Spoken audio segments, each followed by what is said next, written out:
My name is John Walsh. I beat the often path by uh, focusing on accelerating the transition to clean mobility. John Walsh is the founder and CEO of Endera, a company pioneering a sector of the electric vehicle market that you probably haven't thought much about: shuttles and buses. No, they're not just for pub crawls, although it is Friday, so why not green up your booze tonight? Rather, it's a sector with profound implications anywhere short distance travel is needed. Their EVs have exceptional performance and range, and they represent a huge potential benefit for a wasteful and yet important part of our society. His company, Endera, has raised over $20 million in funding, and John has been featured in Forbes 30 Under 30 as well as on Shark Tank. So buckle up for a fascinating conversation with somebody who really has his vision locked on building a better future for us all. So here's John Walsh. I'm Ross Palmer, and this is Beat the Often Path. All right, well, speaking of accelerating, welcome to the show, John. I've been told from my screenwriter friends who are currently on strike that the key to making something interesting over a long period of time is to have a countdown of some sort. I don't know how hot it is where you are. It's about 100 degrees where I am. The countdown is on. How long before I sweat entirely through my shirt in this podcast studio? We'll go for 30 minutes and hope for the best. All right. But thank you for joining me. You've been up to some really cool stuff. You are, of course, Forbes 30 Under 30 nominee, but you've also been doing multiple companies from what I've seen. So talk to me about that acceleration of the transition, and how did you end up here? Sure. Well, I've always been fascinated by clean energy, and even at a young age, watching The Inconvenient Truth, and Yep.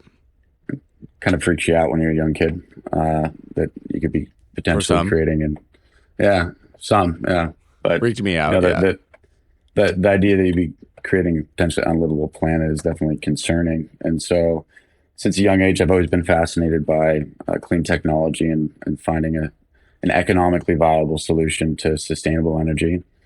And I started my first clean tech company when I was 19, just leaving high school.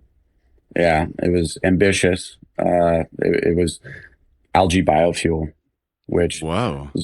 it was fascinating because algae is like 50% lipid content. And so it's oil, and people don't even realize that in the ocean, all of that offshore drilling is millions of years of sedimented algae that we're drilling up. And so as sort of like a drop-in replacement to the existing infrastructure, having a sustainable biofuel, it intrigued me. That the challenge is that algae dies, and you got to benchmark it to oil, but got to learn a tremendous amount through those experiences and bringing people together towards a common goal, fundraising, commercializing technologies that really supported me in my future ventures.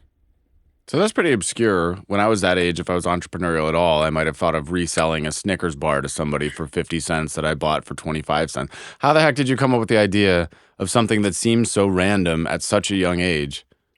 It was very random. I was watching a documentary on algae, and algae was somewhat of a wave and a movement in like 2006 to 2013, when oil was $100 a barrel and going to war for oil. And so the concept of having a locally sourced system that could produce energy in a distributed fashion was the concept. It was definitely over ambitious, and I was over my skis. And I think the big lesson learned is you've got to focus on the contracts. You got to focus on the economic viability, and you've got to focus on the requirements of what the customer wants. I think so many times people come up with ideas and then they try to fit a market, and it's like putting a square peg in a round hole, where if you lead with the customer development and what the customer wants, and you can validate that, all your problems become good problems to have. Well, there's so many different ways in, and I think we should kind of anchor this into what you're doing now, because there are many ways to contribute. If doing the show has taught me anything, it's that there are many, many different ways or places to come in to approach solving these problems, also from an entrepreneurial standpoint. Some people think that that is with a super sexy motorcycle that is electronic and different. Some people think that's with a car or a sports car. Some people think that's capturing carbon from diesel semis and big trucks. Hmm. You've targeted something that we haven't featured yet before, which is this shuttle space. How would you categorize the type of vehicle that you've chosen, and Yeah, why did you choose to go into that market? sure. So we're in the mid-size shuttle bus and Type A school bus market. So it's specialty EVs. The benefit of focusing on those types of markets is that it's niche, but it has a lot of properties that are really ripe for electrification. And so it's not millions of units a year in the United States, but uh, it is perfect for electrification because you've got planned routes, you've got fixed routes, you can manage the infrastructure. And that is actually, I think, the biggest way to make a carbon reduction impact on an individual level is to get more people in electric buses. Hmm. And this is a specific type of shuttle bus. It's not your traditional, it's slightly smaller than a large city bus, for example. So, Yeah. what made you decide to go slightly lower than a city bus? Would it extend to a city bus? I know the range on your vehicles is quite impressive. Yeah. So I was in private equity and I got assigned to an electric bus company. I was on restructured teams, and the company I got assigned to was trying to bring in an electric bus from China. What I learned is that the U.S. doesn't really trust Chinese transportation equipment in terms of quality, and then there's also a lot of Buy America requirements. 75% of the market is publicly derived, uh, and so what I've learned from previous ventures is that it's really the people problems that are the challenge. We've gone to the moon and back, but getting everybody to row in the same boat, go in the same direction is the hard part. You said it. And so and so after a year, I resigned and I started Endera the next day, and uh, I really took a consultative approach. I had a pilot client, and I just listened to what they needed, and and then I got a contract. And so uh, getting the contracts first, building the company second is a great way to scale quickly. And so I sort of fell into it, but I've always been fascinated by clean energy, and I think that if you just put yourself out there, opportunities can present themselves.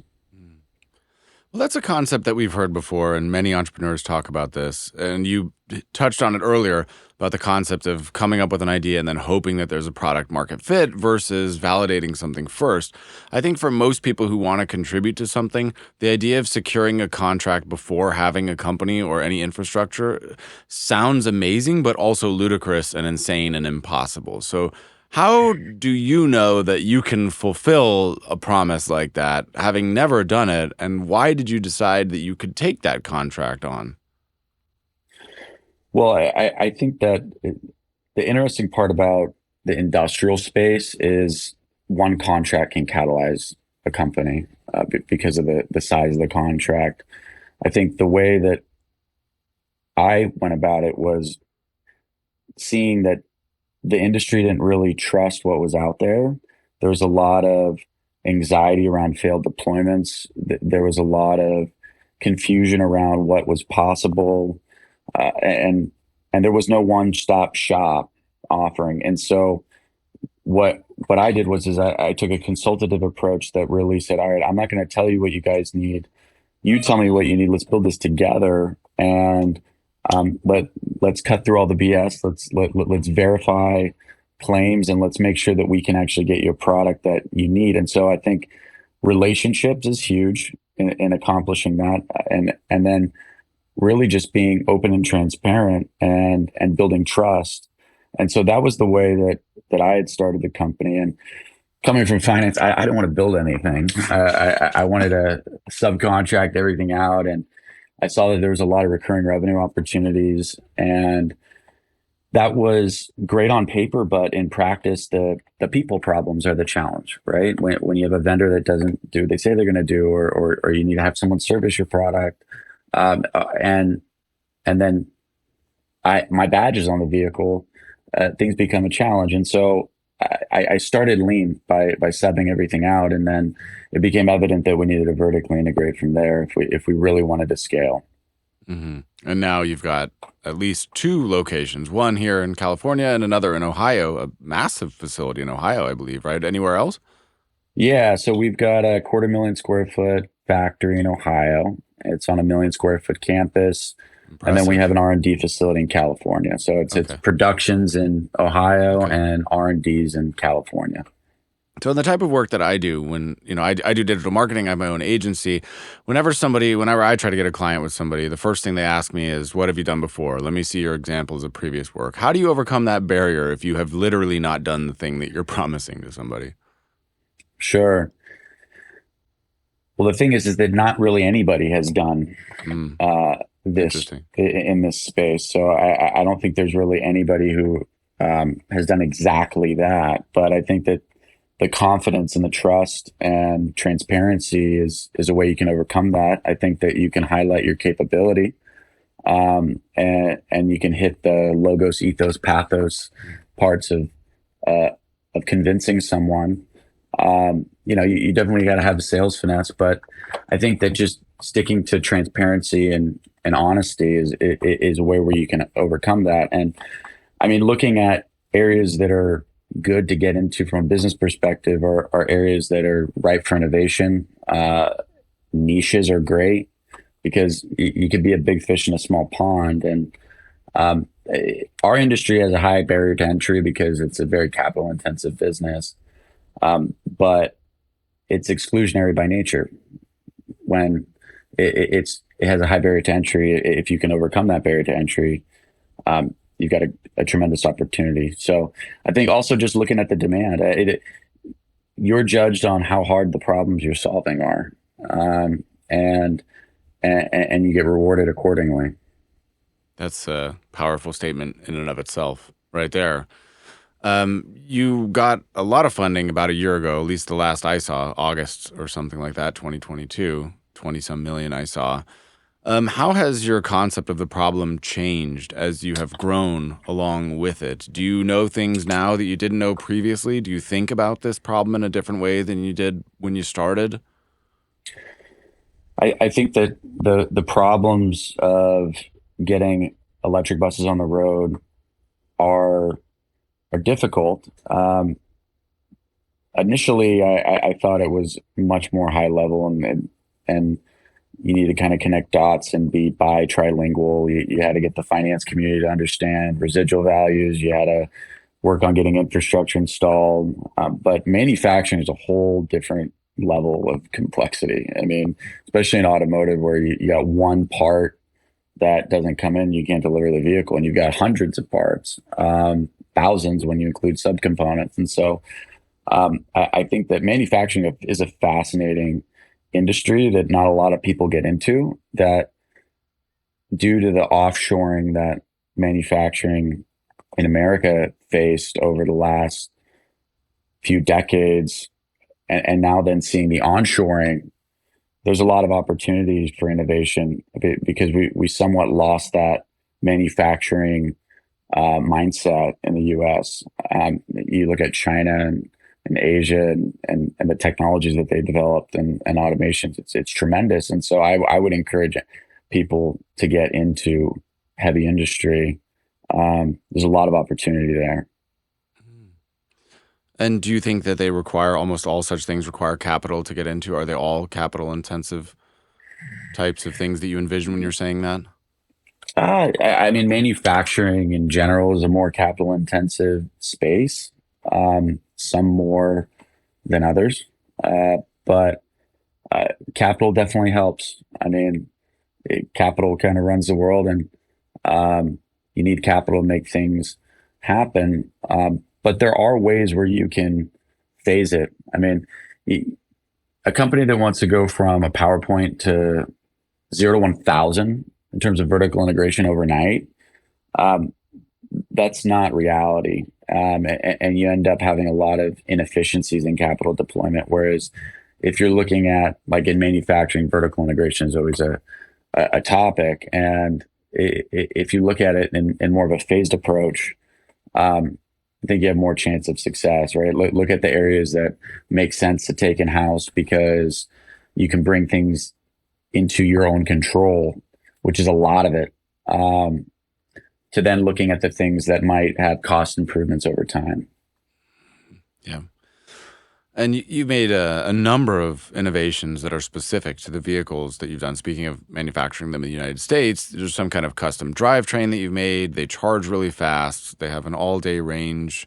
How did you end up stumbling across some of those key innovations that make your product cost competitive with the alternatives that are fossil fuel based? Sure. So it goes down to the requirements of what your clients need fundamentally, and if you can meet those requirements. And where we are now is a result of data and lessons learned from where we started, which was subcontracting everything. I think that it's been an iterative development process for our company, and we try to create innovations that future proof our product with high powered DC fast charging.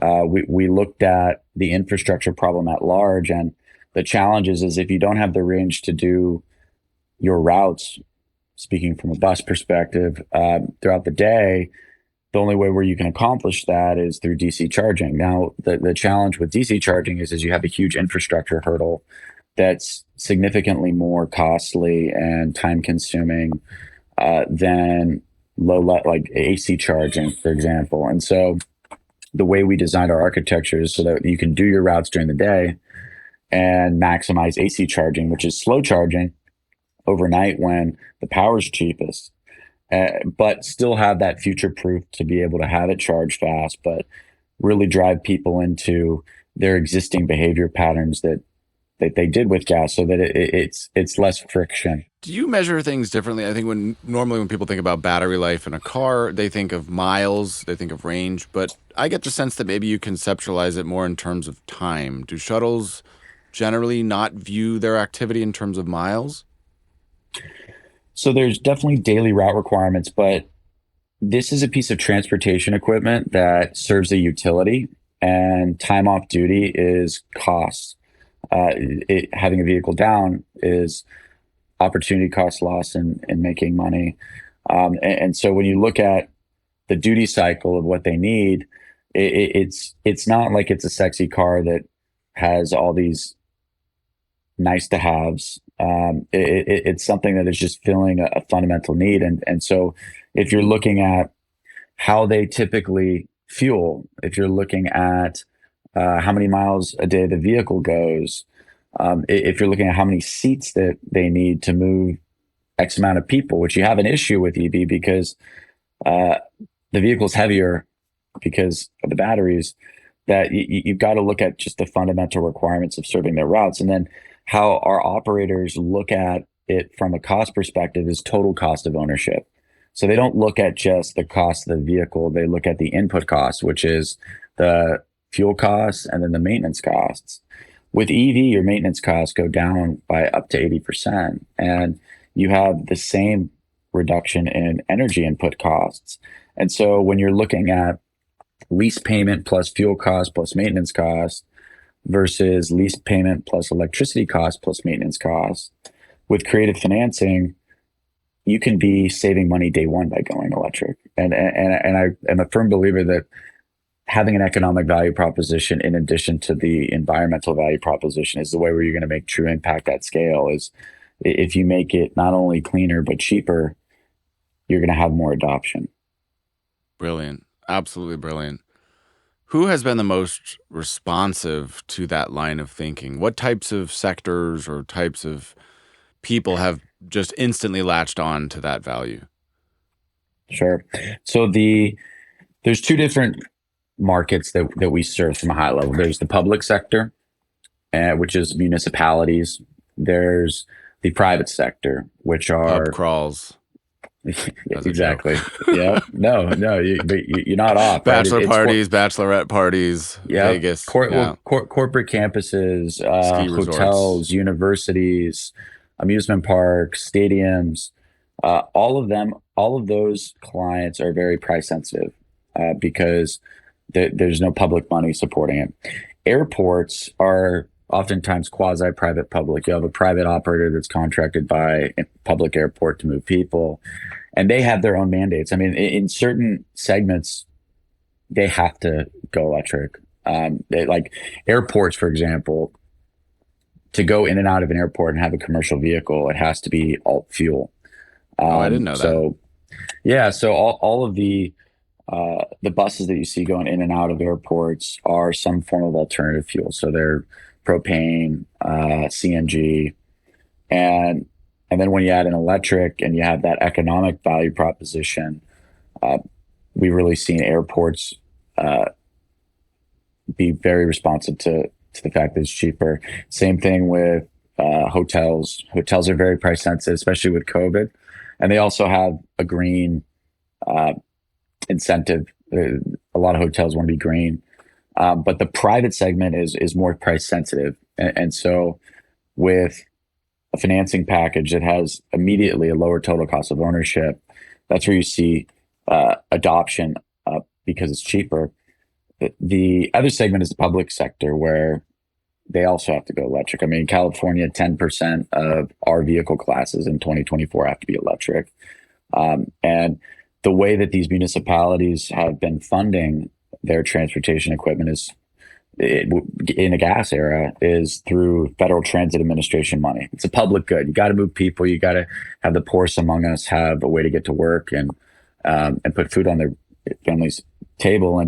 And so you're seeing a lot of momentum in that sector because the governments are just saying you have to go electric, and we're going to fund it through the same medium that we've been funding gas vehicles. But from an economic perspective, the private sector is the most receptive to that. I mean, that's encouraging that some of those areas that people might not think of are at least prioritizing this. I didn't know that airports had that as a mandate. That's exciting. Yeah. So obviously, I'm always interested in the duality between social good and entrepreneurship, and that's part of the intersection of the theme of this show. And I'm wondering if you feel that there is a tension between the world of business and the world of making money and the idea of doing something that's good for humanity. I mean, obviously, building such a company is a great step towards solving these problems. Do you feel an internal tension between the desires of making as much money as possible and the traditional business metrics versus your other idea, which is making as much good as possible and enacting some sort of broader change? Sure. I think that making money can be a byproduct of a passion to advance humanity. I mean, my personal mission is to, you know, have a positive impact on humanity, and that's where my career has been centered around. And the byproduct is you can create a profitable business that really just feeds into the. I mean, we live in a capitalistic society, and that's how you can facilitate impact. And I think that in terms of inspiring people, having a team that is motivated towards a common goal, doing something that advances humanity is inspiring, and it can be really powerful and productive when you have a mission or a vision that is advancing humanity. I mean, we're all humans, and when you compare that to something that doesn't necessarily have the same inspiration, it's I think more challenging to even attract people. Right. Or good people, maybe. Yeah. Maybe genuine talent and the right kind of people who are in it for the right reasons. Yep. Yeah. Yeah, and I also think, maybe a few decades ago we were debating a lot of the question about whether capitalism, I mean, people are still wondering whether this system that we're all a part of is the best, but it seems like for all intents and purposes it has won, that capitalism is here to stay. Yeah. So then the intelligent person simply asks themselves, what can I do within the confines of this system that realistically none of us are going to change? Do you feel that this is just the way that it is? Do you feel that this system, that working within these systems is our best chance of mitigating these true problems that we all face, climate change, disaster, all of that? Sure. I think that capitalism isn't perfect. America's not perfect. I think that it's the best thing that we currently have right now to do that. I think that you could have an argument that capitalism has created a lot of environmental destruction, but you can also make an argument that capitalism can drive innovation to to help the environment. And and really, I think it's about just a collective awakening of what kind of society we want to live in, or even having regulatory mandates that try to push people towards what is best for humanity long term. And then if you can use that system to drive change, capitalism can be a very powerful thing. Yeah, I completely agree. And especially in sectors like this, what I love about it the most is that there's certain things that are just easy to slide in. And you mentioned at the beginning, us all rowing in the same direction and getting everybody to agree. When I was a kid, I don't remember when, I was riding a school bus at a certain point in time. And then one day you show up to school and that school bus is powered by natural gas. Some of them were. I had no say in that. There wasn't a parent Yep. teacher committee. It just happened at some point. Did I care? Did any kid care? No, of course not, because you only cared about the utility of the school bus bringing you safely from point A to school, right? So I think if you're talking about a shuttle, there are so many things that nobody would care or even notice. If every shuttle mid-sized was replaced overnight with an electric equivalent, any passenger would have no clue that that happened, except maybe it would be a slightly quieter ride. I love stuff like that because that's the kind of change that you can make without anybody even noticing, and society is incrementally improving without drawing Yep. so much attention. Because anytime you draw attention, you draw criticism, and it just makes it harder, right? Yeah.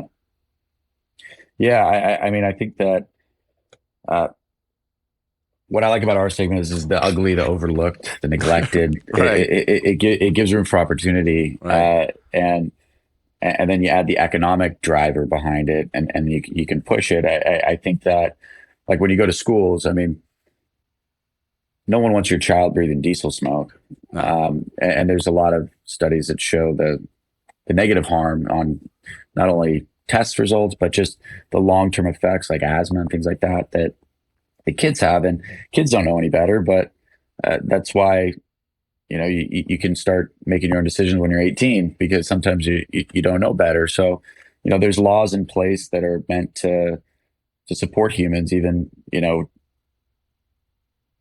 fight our own worst tendencies sometimes, and to protect us. But then overlaying capitalism and the driver of what makes the world go around, which is the economics behind it, to have change. it's a powerful cocktail. It's very It special. is strong. Yeah, you've grown quite rapidly. How many people are part of your team now? We've got, I don't know the exact number. I think it's probably over 120 employees now. 120. And what was that a year ago? Probably about half that. About half. Okay. Yeah, So sky's the limit. roughly. What do you, Yep. best case scenario, what do you think is the realistic best case scenario for what you're trying to do, let's say the next 5 years? Sure. Well, our strategy is to really focus on the U.S. market first, where there's a lot of opportunity, and be very laser focused in these core markets where electrification is ideal, and that we've got a strong competitive moat that we can continue to reinforce with a roadmap. But there's a huge amount of opportunities in the data, in software systems to uh, to reduce inefficiencies, to provide a better customer experience. Like, a lot of times people have anxiety if they don't know when their bus is going to arrive. They don't know how many seats are available. Yeah.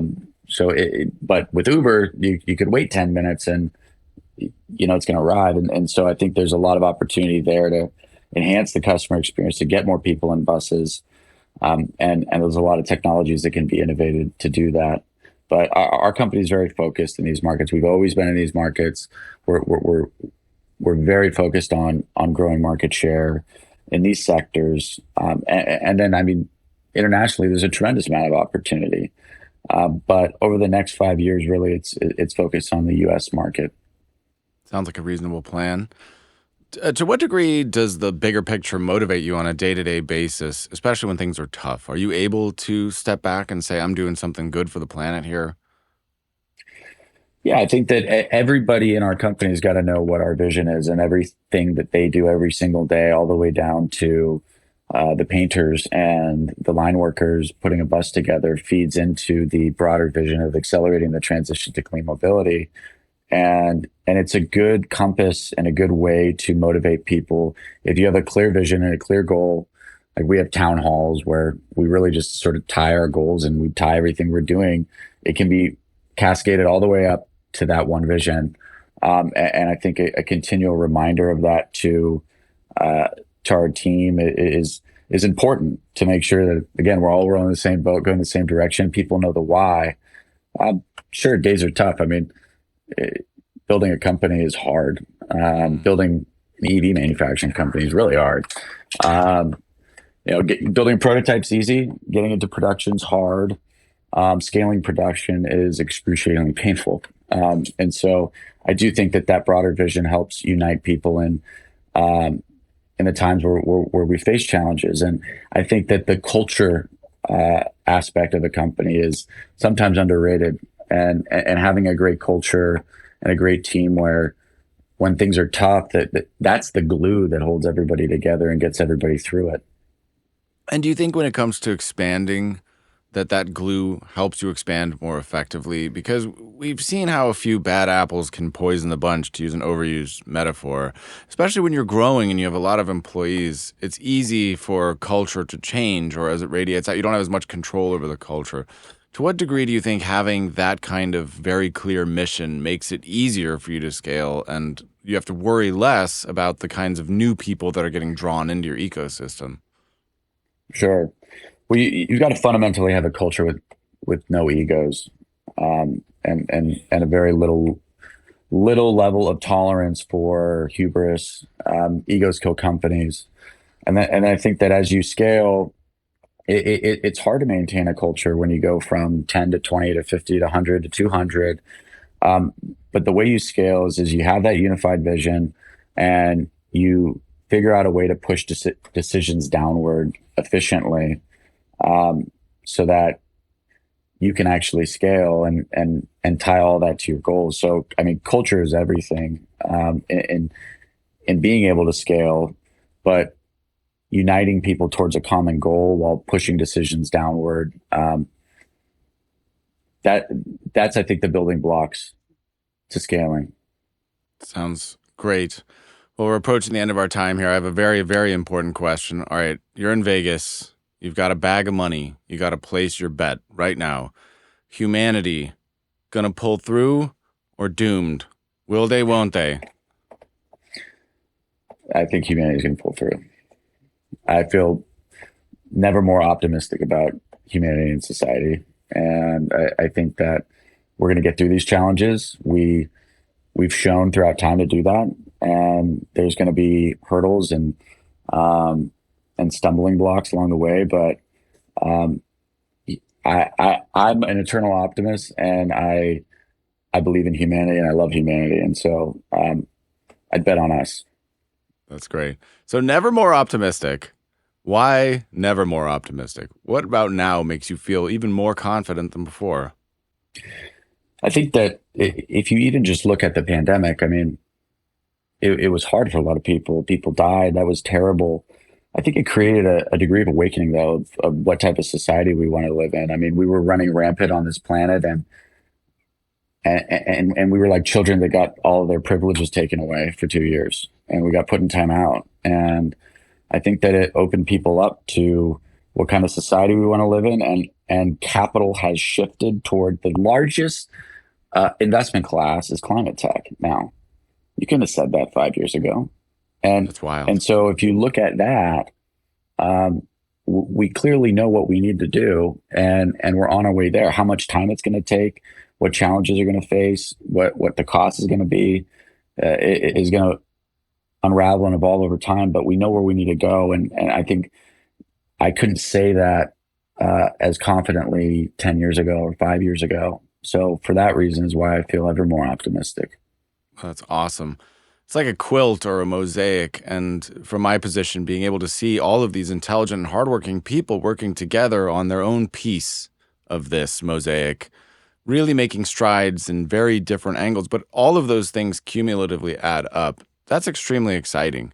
And that's something, like you said, I didn't know that before I started this journey myself. I wasn't in touch with as many people who are doing such incredible things, but certainly it is very comforting to me knowing that people such as yourself are out there and working so hard on these things that are so important. And it makes it a lot easier for me to envision a future not too far away where many of these pieces are just replaced. Absolutely. We're going to need it all, right? And there's no one size fits all. No. So it's using capitalism and coming up with innovation and having people work together towards this goal of accelerating humanity to clean energy that is going to get us there. Well, I thank you very much for sharing a little bit of your time with me. I know how incredibly busy you are. It is a Friday. It's hot as hell. I don't know if I've sweat through my shirt just yet. That was we're getting there, though. My air conditioning has to be off while we record, and that is a trade-off. Yeah. I'm not going to schedule these things midday anymore, not for a couple months. I'm going to have to do the next one at 7 a.m. It is getting rough out here in the valley, let me tell you, folks. But I very much appreciate it. It's good to know that you're around the corner. I hope you have a wonderful rest of your day. Thanks for sharing your mission and vision. So many brilliant nuggets in what you said. So many interesting ways that people can think about these problems that they might not otherwise be. Very informative, very enlightening. So thank you for sharing the time. You got it. It's my pleasure, Ross. And the last thing, where can people support you? How will they find you, support your work? You can go on our website, enderamotors.com, and you can see what we do. Alrighty. Well, it's been an absolute pleasure, John. And with that, the official podcast interview is over.